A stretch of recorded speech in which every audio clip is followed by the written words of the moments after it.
Welcome. Today in front of me Samsung Galaxy S22 and I'll show you that the device comes with the protective case inside the box. So here,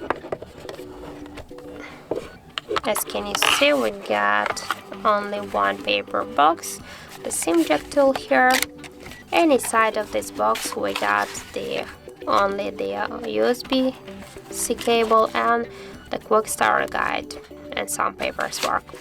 So unfortunately we have not here any protective case, so you should buy the case separately. So that's it. Thank you for watching, and if you find this video helpful, don't forget to leave a like, comment and to subscribe our channel.